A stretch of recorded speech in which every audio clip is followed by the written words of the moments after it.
I'm doing front brakes on the W250 today. Got some new rotors, got some new pads, and then I'm also going to be doing a 9/16 stud conversion on the front. Stock, they're only a 1/2 inch, and I guess these are a little beefier. This is the part number for those wheel studs. I've got some new hub seals for when I repack the wheel bearings. Hopefully they're in good shape, we'll see. And then I have some new lug nuts to fit the 9/16 studs, and they come in these very suspiciously small baggies. Hey, you want to buy some lug nuts?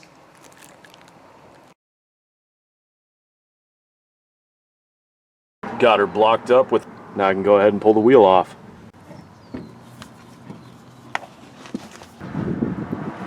Please don't strip, please don't strip, please don't strip. Thank God. So now I'm just gonna pull this little guy and then pull out the retention stuff for the caliper and then get that out of my way.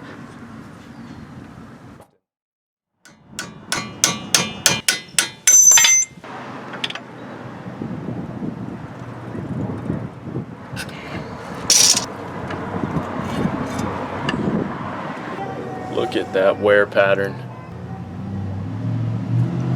That's crazy. Next, I'm going to pull the cover and then the locking mechanism.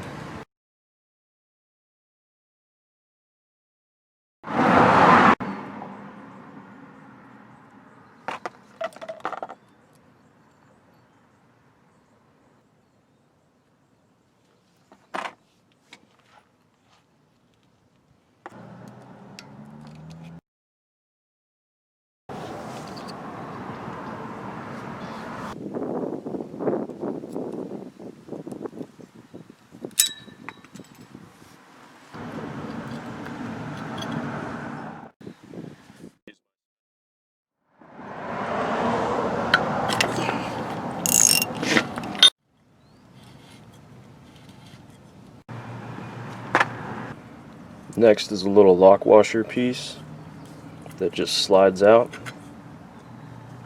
It's keyed to the spindle, and then one of these holes lines up with the next lock nut that I'm about to pull out. There we go. Yep, that's a good sign. On this second special nut, there's a little nub, and that nub corresponds with one of these holes. Alright, the next thing that's in there is the wheel bearing, so I can go ahead and pull this entire assembly off.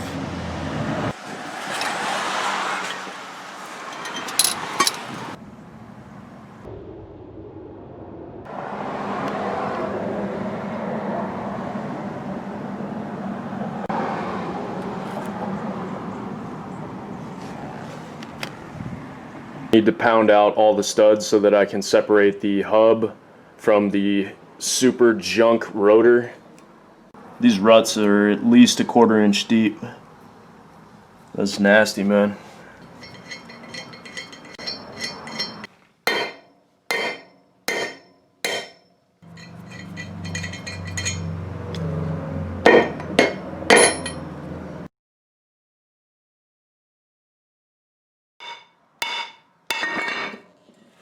So the parts guy gave me the wrong seal, so I'm gonna have to go find the right one.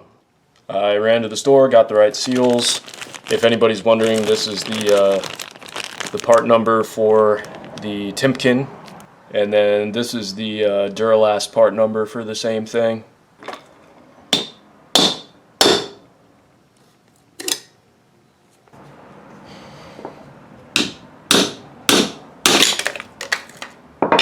Right on the leg.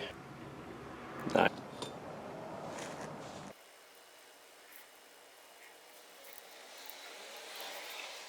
This race looks pretty good. Still got some good life left. Clean enough. Now I'm going to go ahead and get all of the hub locking components cleaned as well. In order to clean this part of the mechanism easily, there's a little snap ring right in here, and I can pull that out and then remove these two pieces and really get down in there. So once the snap ring and this inner piece are out, There's two more little pieces that you don't want to lose. There's this bushing on the snap ring side, which is aligned by this little nub right in there. And then on the opposite side, there's a thrust washer. And now for reassembly, I'm just going to use some high temp wheel bearing grease on everything and snap it all back together. Now it's time to pound in my new 9/16 studs. Now I'm going to use a junky 13/16 and a junky 1/2 inch extension and my hammer to drive all of these studs into place.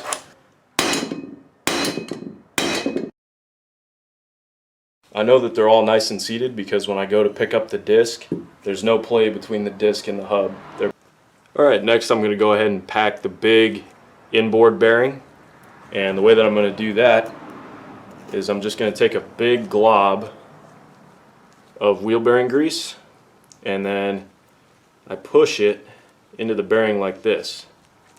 There's easier ways to do this with like a bearing packer and other specialty tools, but this works pretty well for me. See how it's starting to get forced out? And it brings any crud that's left in there with it, and then you can just wipe it away.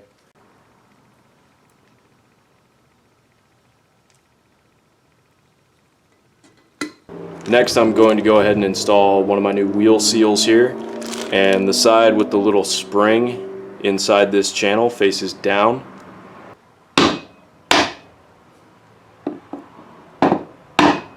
Now I'm just going to put a little bit of grease on the inside of this seal.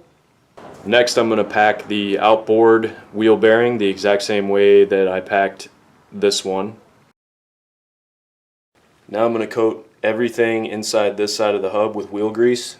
I'm not going to fill the entire cavity in there, but I'm going to get a nice coating in there, a nice coating on the splines at the end of it, and then a nice sheen on the race in this side as well. Now I'm going to clean up the spindle.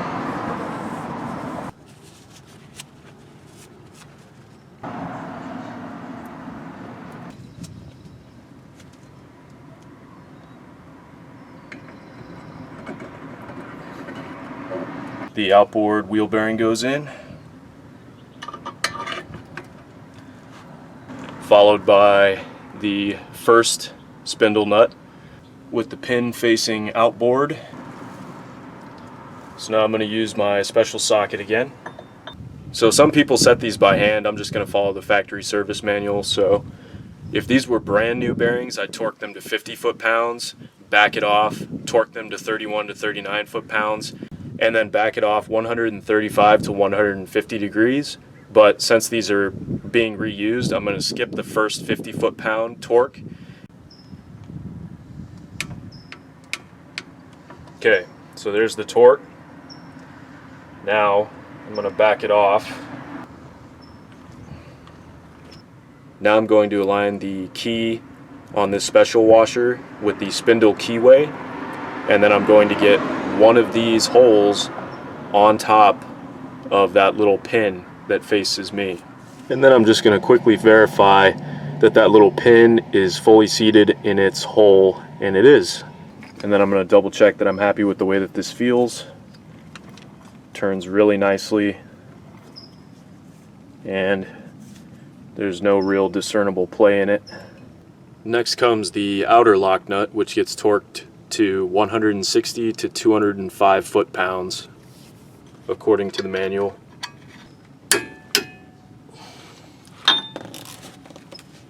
And then I'm just once again going to check that it spins nicely, which it does. Inner lock nut, lock washer, outer lock nut. Now I'm going to put a coating of grease on all of these components. Next is this assembly that I disassembled and cleaned earlier. Next is the small snap ring. This one can be a little bit tricky because you're chasing the spindle as it moves in and out, but you can just kind of catch it with a small flathead Now I'm going to do the big snap ring, which goes around the outside.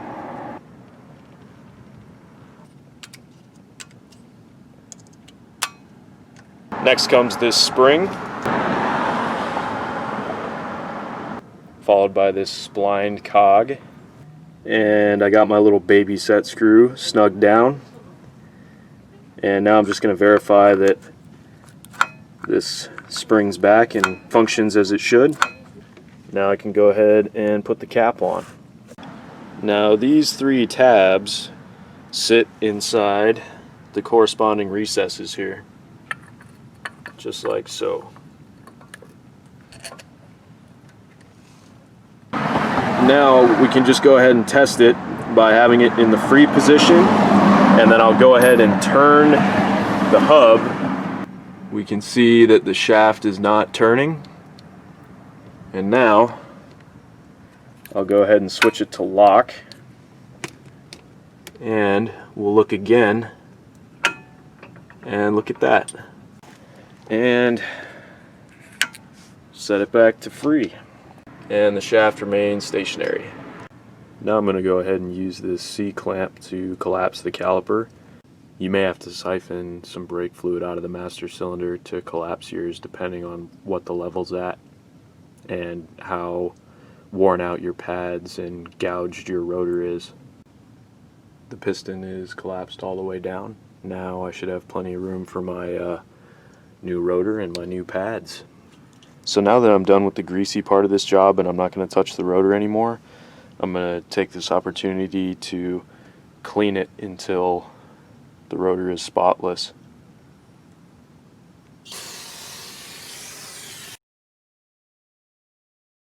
Once it gets to the point where I can wipe it with a white rag and then there's no residue, then at that point I'm satisfied. Next thing I'm going to do is take a little bit of NICs and put it on the retention hardware, including the threads of this Allen bolt. And then I'm also going to put some along this surface right here, and a little bit on that surface too.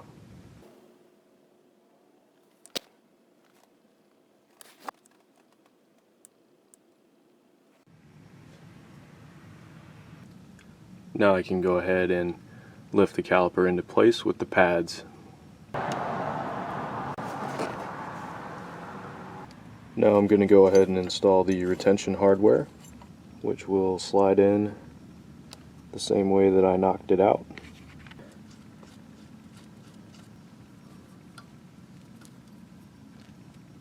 Now I'm going to install the wheel and torque my new lug nuts to 115 foot-pounds, and then I can set this thing on the ground. And then I'm going to do the other side in the morning.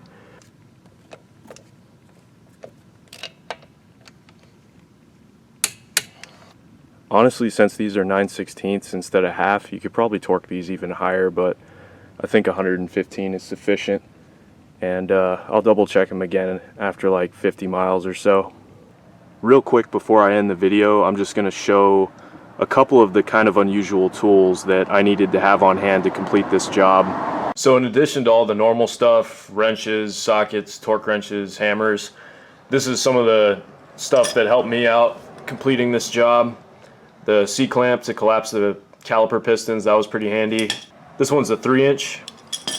Internal and external snap ring pliers. These were pretty helpful.